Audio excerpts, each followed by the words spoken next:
ទេសលេខ2បានធ្វើឲ្យសហព័ន្ធបាល់ទាត់វៀតណាមនិងប្រជាជនវៀតណាមមានការខឹងសម្បាយ៉ាងខ្លាំងដោយសារតែរឿងមួយនេះ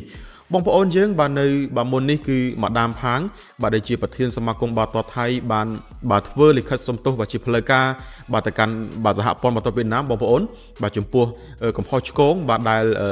បាទគណៈកម្មការបាទរៀបចំបាទការចាប់ឆ្នោតបាទនៃបាទពានរង្វាន់បាទ AFF បាទអ៊ុយ19បាទ Futsal បាទ Championship បាទឆ្នាំ2025គឺបង្កកំហុសបាទហើយកំហុសនោះដោយសារតែបាទគណៈកម្មការនៃការរៀបចំបាទការចាប់ឆ្នោតនឹងបានបាទដាក់បាទទង់ជាតិខុសបាទដោយបាទប្រទេសវៀតណាមបាទជាពួកគេបាទដាក់បាទទង់ជាតិចិនវិញបងប្អូនយើងបាទអញ្ចឹងធ្វើឲ្យបាទមានការបាទខឹងសម្បាបាទខ្លាំងមែនទែន